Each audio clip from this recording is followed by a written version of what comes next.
मैं आपको स्वीडन भेजूंगा। मैं आपको फिनलैंड भेजूंगी। मैं कह रहा हूँ ना स्वीडन मैं भेजूंगा। फिनलैंड मैं कह रहा हूँ स्वीडन ज्यादा अच्छा है। स्वीडन ज्यादा अच्छा है। फिनलैंड ज्यादा स्वीडन ज्यादा अच्छी है, जो मैं कह रहा हूँ वही स्वीडन ज्यादा अच्छा है। अरे भाईजान सलाम अलैकुम, क्यों लड़ रहे हो यार? स्वीडन फिनलैंड माशाल्लाह यार, कहीं भी भेज दो।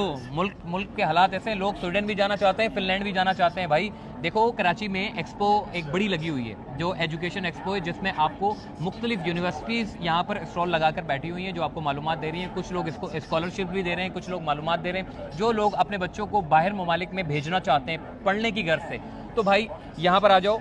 तकरीबन आज 9 तारीख है और 10 तारीख 2 रोज़ा एक्सपो लगी हुई है इस पूरी एक्सपो में, जो कि पीसी होटल के पास। लेकिन जो असल मालूमात है भाई वो ये है, मैं आपको बता दूं, स्वीडन और फिनलैंड।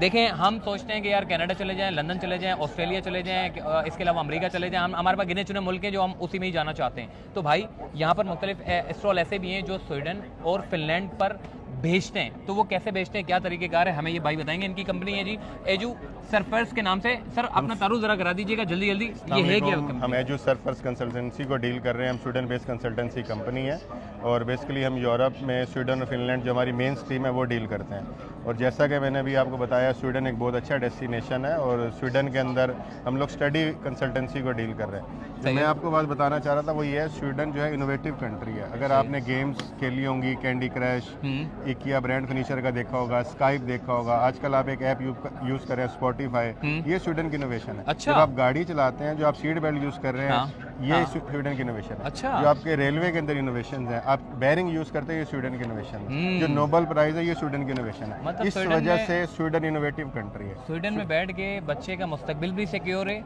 रोशन मुस्तकबिल, और दूसरा ये कि वो पढ़ भी सकता है। सर मुझे ये बताइएगा कि मतलब इस पूरे प्रोसीजर में मतलब कैसे भेज सकते हैं बच्चे के लिए एलिजिबिलिटी क्या है सर, ये बता दीजिए। स्वीडन के अंदर हम लोग 2 कैटेगरीज डील कर रहे हैं, बैचलर प्रोग्राम और मास्टर। बैचलर प्रोग्राम में मिनिमम आपने इंटरमीडिएट किया हो, इंटरमीडिएट में आपके 60% मार्क्स हो। सही है। इसमें मैथ्स वाला स्टूडेंट भी जा सकता है, बायो वाला भी, कंप्यूटर साइंस वाला भी। सही है। और अगर आप बैचलर वाले हैं, 2+2 की डिग्री भी चलेगी, 4 ईयर बैचलर्स भी चलेगा। CGPA आपकी 60% के इक्विवेलेंट होनी चाहिए। सही है। आपको आइट्स जो है वो कंपलसरी है। आइट्स आपने 6.5 overall, no band less than 5.5। सही है। कुछ आइट्स प्रोग्राम जैसे हैं जिसमें आइट्स आपको चाहिए 6.5 overall, no band less than 6। सही है। अगर आप बात करते हैं भाई पीटी की, इसके इक्विवेलेंट पीटी है, तो पीटी आपको चाहिए 63 ओवरऑल और राइटिंग के अंदर जो है आपका 61 होना चाहिए। ये स्वीडन की रिक्वायरमेंट है। सही है। डॉक्यूमेंट्स, स्वीडन क्योंकि इनोवेटिव कंट्री है तो इक्वालिटी स्टूडेंट्स पे काम करता है। डॉक्यूमेंट्स आपके IBC से अटेस्ट होने चाहिए और उसके अलावा अगर आपने हायर एजुकेशन की हुई है तो HEC से अटेस्ट होना चाहिए। आप डॉक्यूमेंट्स अटेस्ट करेंगे, अटेस्ट करवाने के बाद इनका एक पोर्टल है universityadmission.se। सही है। स्वीडन के अंदर आप प्राइवेट एजुकेशन का कॉन्सेप्ट नहीं देखेंगे। अच्छा। सेंट्रलाइज एजुकेशन सिस्टम है, स्वीडन गवर्नमेंट से मॉनिटर कर रही है। आप उस पोर्टल पे अप्लाई करेंगे,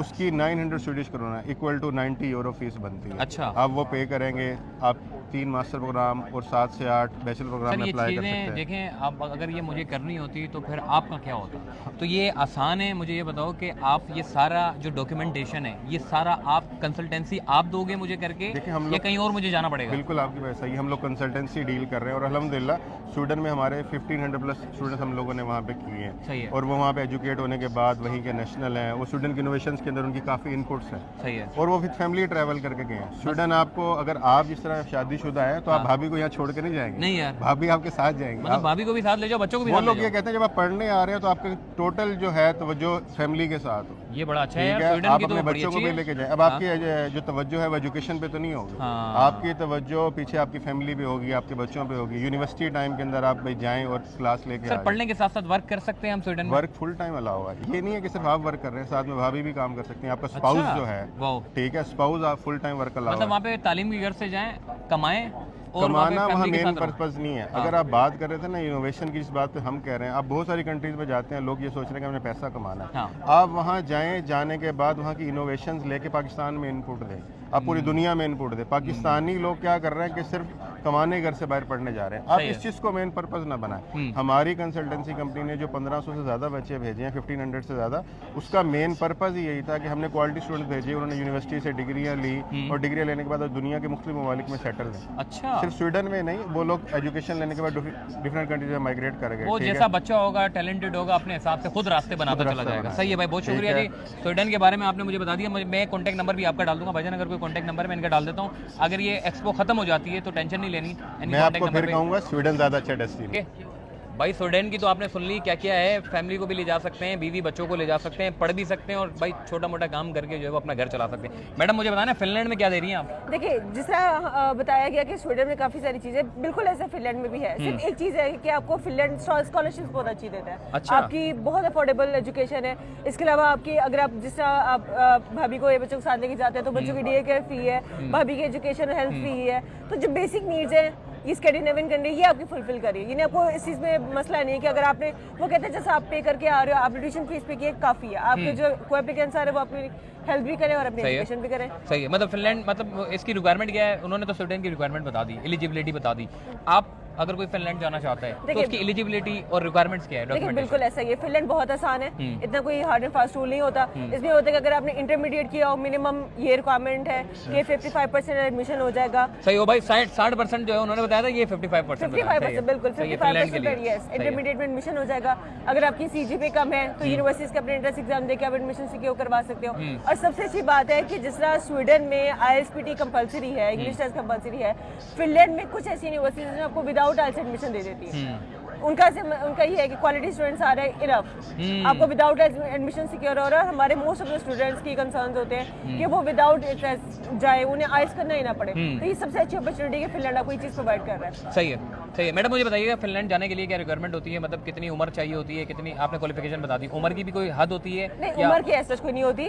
अगर आपने इंटरमीडिएट किया हुआ है तो एटलीस्ट ये है कि स्टूडेंट 18 ईयर्स का होना चाहिए, क्योंकि वीजा के टाइम पे कुछ कॉम्प्लिकेशंस हो जाती है, फिर बच्चा सेटिस्फाई नहीं होता।